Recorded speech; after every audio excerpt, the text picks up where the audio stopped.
So logical reasoning previous question maths தான் பார்க்க போகிறோம். 2024 ஏபிசிடி என்பது பிடிஎஃப்ஹெச்னு எழுதப்பட்டால் எம்என்ஓபி என எப்படி எழுதியிருப்பாங்க அப்படின்றது கேட்குறாங்க. சரி, ஓகே, வாங்க எக்ஸ்பிளைன் பண்ணோம். இந்த செட்டப் எழுதிக்கணும். ஏ பார்த்தீங்கன்னா ஏபி 0ல் வந்துட்டு ஏபி, சி பிடிக்கு வந்து சி 1 கேப் வந்து டி, ஓகேவா.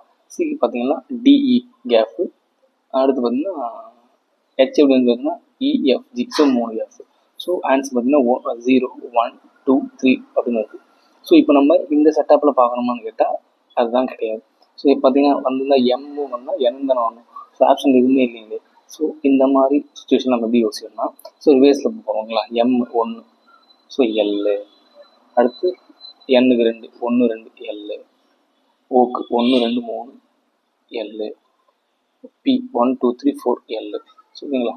ஸோ ஆன்சர் பார்த்தீங்கன்னா ஏ தான் ஆன்சர். ஸோ இது வந்து எல்லாமே ஃபஸ்ட்டில் போச்சு, 1 2 3 போச்சு, இது எல்லாமே இந்த இது வந்து ரிவேர்ஸில் போச்சு. ஸோ இந்த மாதிரி ஒரு லாஜிக்கலாக கேட்பாங்க, ஓகேங்களா. ஸோ இதுவும் ஒரு செட் ஆஃப். ஸோ சப்போஸ் இந்த மாதிரி வரால் நம்ம இந்த மாதிரி முயற்சி பண்ணி பார்த்தா ஆன்சர் கண்டிப்பாக வந்துடும். இந்த வீடியோ பிடிச்சிருந்தா லைக் பண்ணுங்கள், ஷேர் பண்ணுங்கள், கமெண்ட் பண்ணுங்கள். தமிழ் டிடிசி சப்ஸ்கிரைப் பண்ணுங்கள். நன்றி, வணக்கம், மீண்டும் சந்திப்போம்.